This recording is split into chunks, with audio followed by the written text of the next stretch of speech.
So abusuya miracles Aboagye yeguso ede ne ho update brem the aftermath of ne arrest no yeguso drop ede ma na miracles Aboagye abusuya oyaye asodin bia so a hye ni ye na osans ko hye EOCO ho na so be hye papa ye kasa obi aso be hye say after say release no opie ba abonten obekasa bebre o say EOCO omo investigate no eye ne 55 million Ghana cedis na eche say allegedly yes we loot no na osanso kire say enye sa arrest we na ebema na kana no atum abusuya ene EOCO esanso invite eye miracles Aboagye sen ko mbra na investigations no omonto aso miracles Aboagye abusuya pabam wanko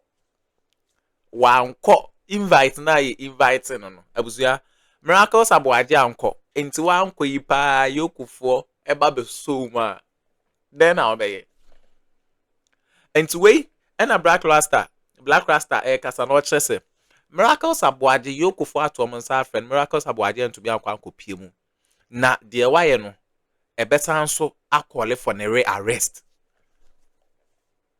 the miracles Aboagye aye no enka ye arrest you oba abonte a obeje fresh air no enka wasan so akwa to investigation so abafie ni ade because ye de bail condition 50 million Ghana cedis and to so ye de to so no watumi meet bail condition in right now obekọ na waba miracles Aboagye say onko na ye say oba abonte a obedwa nanum a okasa EOCO ho ne de obia na otumi de nzaka abusuya yes behwe esu ana miracles Aboagye esu yemko te black rasta ne submission a or the etu dwa ne ba ya de aka ato am so abusuya subscribe na hit on the notification bell so na be any update be drop no wonso onsa ebetumi aka bina sa na be kon Ghana ha say open computer papa and a laptop papa na we use the Aboagye periodic computers and accessories say ho na obenya laptop papa na we use the location enyere akwan o Kumasi Buokrom Estate Eli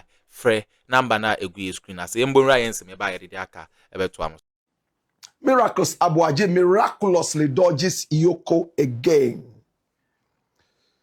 My brother, my sister, Miracles Aboagye is a very interesting character. Born in 1985. He's just about 40 years young. He went to school at Swedru. He's been able to pick up a lot of educational, or better still, academic accolades. This is Miracles Aboagye. He's a member of the NPP. And at the time, he even served as the communications boss of Dr. Mahamudu Bawumia's campaign. He speaks fluently. I think he's a brilliant guy, but beyond his brilliance, not many people have access. EOCO has been able to open the door into the back door of this man's life. And we are told that he is stealing money from us. He's been investigated for some 55 million Ghana cedis that got missing from his outfit. There was a time he was the executive secretary of the so-called interministerial coordination for whatever. My brother, my sister, decentralization. This is the guy we're talking about. And for 2 years, 55 million Ghana cedis got missing. EOCO went into his lifestyle and realized that there are a number of houses that belong to him, allegedly. And it looks like there's even a mansion at Latte, sitting right there in the valley. In fact, enjoying some cool breeze that has this man here as the owner. He's called Dennis Miracles Aboagye. Everybody knows him in Ghana as a communications person. Now he wants to stand and compete and contest for the National Communications Director of his party, the NPP. He's a vociferous character. And most of the time, he makes a lot of sense. But again, beyond the sense that he allegedly makes, on TV and on radio. He's a character that not many of us have access to. Now, after investigating initially and realizing that this man here was a person of interest, EOCO decided to go deep into that. Now, EOCO is Economic and Organized Crime Office. This one here, and is headed by that blue suit wearing dude. His name is Raymond Archer, Capo di Tutti Capi, aka Capore. My brother, my sister, he stand the honest next over and over, and many Ghanaians are applauding the work that EOCO is doing. It used to be called the Serious Fraud Office. This is the guy. He invited Miracles Aboagye over to the offices of EOCO right here in Accra and spoke to him, asked him a few questions, and when EOCO was convinced that this man might certainly be on the wrong side of our justice system, decided that no, it is time to hold this man down and take him straight, and decided to put a stop order on this man. He couldn't fly out of the country, but he had left the country before the stop order went into action. And upon his return, he was nabbed by the national security and the immigration and sent straight to the offices of EOCO. Over there at EOCO, he arrived, my brother, my sister, over the weekend, and he had to remain in there until the week opened. And some people went all the way to the offices of EOCO demonstrating. It is now common knowledge that a lot of them were drug addicts who were brought there, and they were fed with apetition so they could get drunk and misbehave. Some of them were high on things that the same politicians are campaigning against: red, codeine, and all those dangerous drugs. My brother, my sister, we allegedly saw a member of the NPP open his car boot and it was full of apetition. In fact, locally brewed gin. And some of these guys came on the streets and they granted interviews to newsmen. And what did they say? They were promised 150 Ghana cedis, and some of their motorbikes were even fueled, so they would come out there and solidarize with Miracles Dennis Aboagye. Whilst he was in there, he was busily begging EOCO, almost accepting his guilt, that he has fallen foul to the law.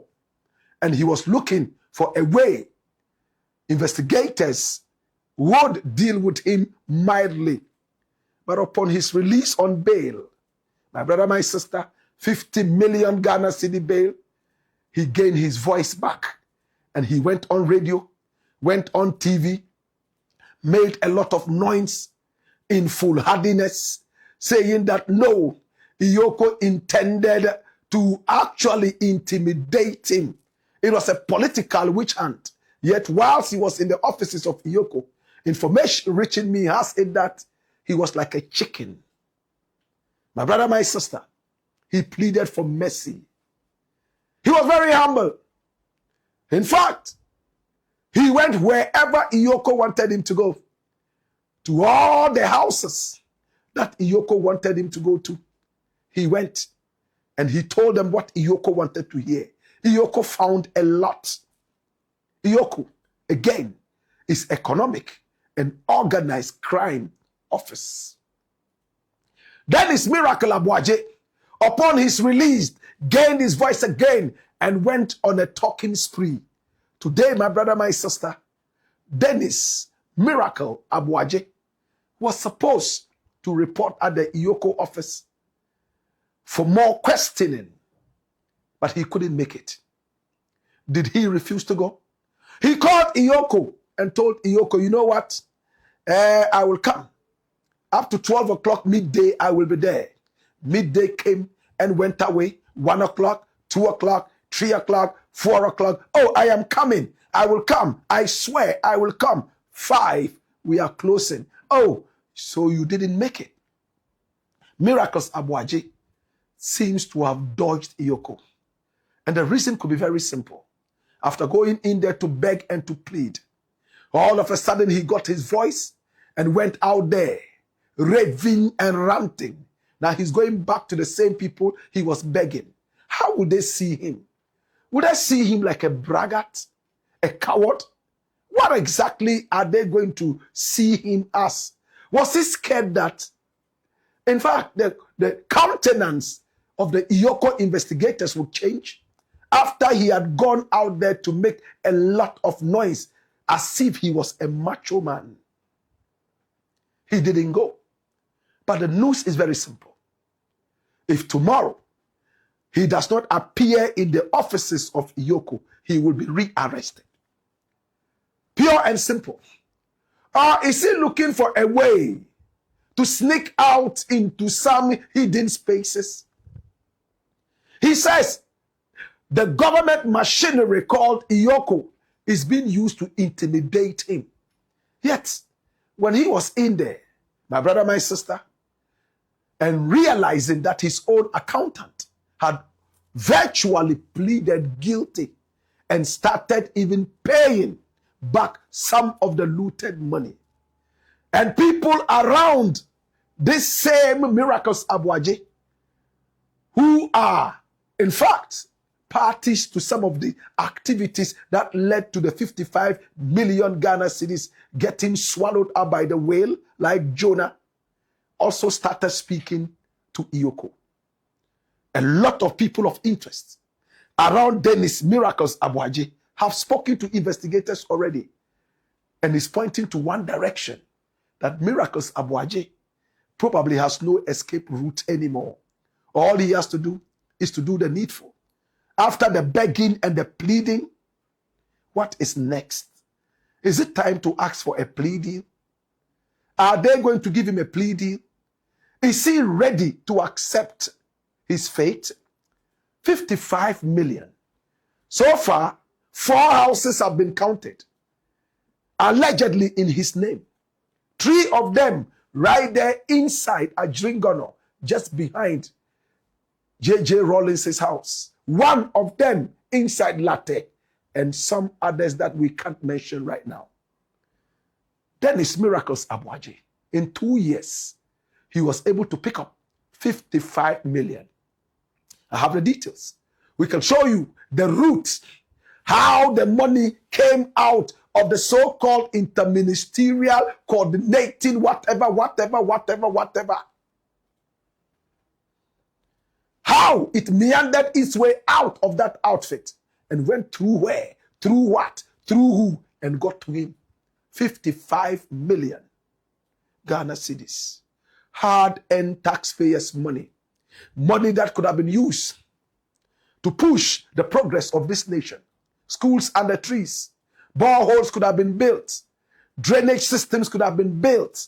My brother, my sister, more beds could have been bought for our hospitals. But no, everything allegedly went into the pockets of one young man. Not even properly 40 years yet. Dennis Miracles Aboagye. His accountant has already told investigators that out of the money, this was what he got. And he has even started paying that. People employed by Dennis Miracles Aboagye have also started speaking. People of interest around him have all come out to say what they know about the issue. And it looks like Dennis Miracles Aboagye is in a hot soup.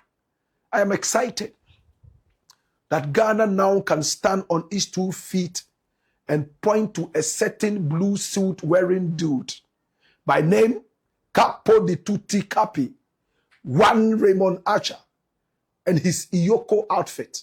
And of course, also point at the Attorney General and Minister for Justice, the cigar-chomping, Zuarungu dog-eating dude. His name is Dominic Akuritinga Ayene. He is a Stanford lawyer par excellence. And this guy here will not take no for an answer. All he's looking for is justice and nothing more. After the justice and after the work is done, he could retire quietly and go back to Zuarungu and ask for a hot dog soup. This is Dr. Dominic Akuritinga Ayene, the Stanford lawyer. This is the Attorney General and Minister for Justice in Ghana. And he's deputized by the Dr. Justice Sremsai. These people have come together to make alleged criminals very, very, very, very hot. They have nowhere to run to. My brother, my sister, like the boxer Joe Louis said, in the boxing ring, you can hop, you can jump, you can cry, but there is one thing you cannot do. You cannot hide. It looks like these are the Joe Louises of our time. And I'm glad that justice is finally getting illuminated. Dennis Miracles Aboagye. This trial will be very, very short. Dodo, Professor Frimpong Boateng is a liar, not honorable. Angry Captain Koda storms our offices. This was the reason we started late today. My brother, my sister, somewhere in the afternoon, I had the intel that a big government official was going to call me. And I asked if it was in good faith. So, oh, yeah. It's in good faith. He will call you. But I waited and waited. There was no call, so I got busy. Then, when I got a little free, I went through my phone and realized that, in fact, this former government official had called me over and over and had even been so courteous to send me a message and say, oh, this is me. I want to speak with you. His name is Captain Koda. Captain retired.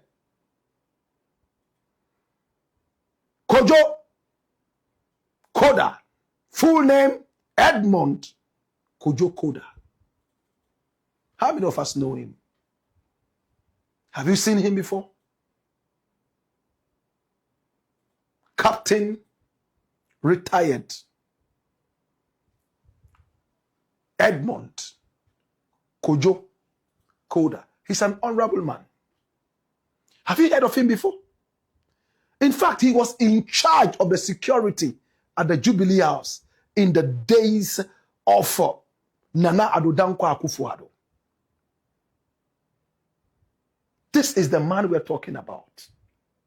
Captain retired. Does his name ring a bell? Does his name ring a bell? I have never met him.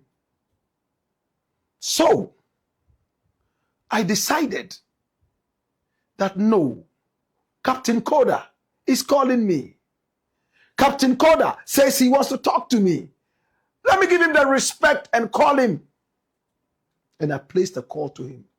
But to those who don't know Captain Koda, can I run a dossier? Come here. Run the dossier. And watch this. Kaidodo Shegedamboroba. Watch this. Captain retired Edmund Kojo Koda is a retired officer of the Ghana Armed Forces and a prominent political security figure, best known as the former head of presidential security with President Nana Addo Dankwa Akufo-Addo. He's a Ghanaian. And he's a retired military captain and a private security expert. He was the head of Nana Addo Dankwa Akufo-Addo's personal security detail at the pre-presidency and during his administration. This is Captain Koda.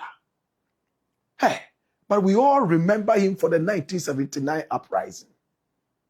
As a young sub-30 officer, Captain Koda was actively involved in the June 4, 1979 uprising, which led by Flight Lieutenant Jerry John Rawlings. He served as a member of the pre-trial investigation team, PIT. Yes. Following internal military friction under the Liman government, he was imprisoned at Usherford prison. He and several colleagues eventually broke out of jail and escaped to the United Kingdom, where he sought political asylum in the days of J.J. Rawlings. Do we all remember J.J. Rawlings? Or some of the new boys and girls coming up do not remember Jerry John Rawlings? That's him. They said in the days when they told Hilary Man that he was coming to overthrow him, he said, Jato. Ah, Jato nyefi. Jato. Oh, Jato. Jato yami noa. Oh, nyafi. Oh, nyafi. He trusted and believed Rawlings before he realized 31st December, bam, Hilary Man was kicked out of power, a democratically elected government, and Rawlings took over because he had become hungry for power. Removed a democratically elected leader. My brother, my sister, in a coup. Many of his supporters around that time, like Boakye Jan, got angry with him because, in fact, this was a treasonable offense, punishable by death if he had been caught. But Liman was kicked out. The rest of the story is in limbo. So he was looking for Koda, and Koda made it to the United Kingdom, where he stayed. Continue with the dossier. This is the man we're talking about, Captain Koda. Now, decades later, on June 1, 2004, Captain Koda testified before Ghana's National Reconciliation Commission, NRC. He described the June 4 event as a mutiny rather than a traditional coup, and publicly apologized for how the actions affected the civilian population. Following his return to Ghana, Captain Koda became the highly trusted chief of security for the NPP flag bearer, Nana Akufo-Addo. In March 2016, Koda was arrested and detained by the Bureau of National Investigation, now called, in fact, then called Bureau of National Investigation. It used to be called BNI, then it became NIB, and now back to BNI. That's Ghana for you. From Flagstaff House to Jubilee House, back to Flagstaff House, back to Jubilee House, as if that is what is going to clean the gutters. As if that is what is going to employ the youth on the street. He was accused of facilitating the entry of 3 retired South African police officers. To where, my brother, my sister, provide unauthorized military-style training to the NPP's internal security detail. The event caused a major political standoff before he was released on health grounds. After the NPP won the December 2016 elections, Captain Koda was officially appointed to head the president's personal security apparatus, protecting Akufo-Addo throughout his executive tenure of 8 solid years. This was the security capo of Nana Addo. Hey, Captain retired Edmond Kojo Koda. So, boom, I called back and he was angry. Why was he angry? Captain Koda was so angry. He had been running around looking for our phone number to reach us, and the speed with which he stormed and fumed. My brother, my sister, he meant business. He was mad and angry. I'd never met him, never spoken with him. But we know, my brother, my sister, who he is now. So why did he storm our offices? Via phone. Yesterday we had a story that said there was Galamsey in Chebi. Do you remember? And that Galamsey in Chebi thing was what touched him because he was with the president. He went with the president several times to Chebi. And remember. So, I was doing a black rasta and I had seen Casa Odessa and some no to ja Diamaya and ye asam Kitua crying to know miracles Aboagye. Fra ye friend na yes or coco pimo yukuno, or no dear say, or no ajima Aboagye wa na sword thing, or the yoku for you. I was yeah, every time I say someone Japan cocoa teaser and some way, Edema, aha, a gossip politics TV so.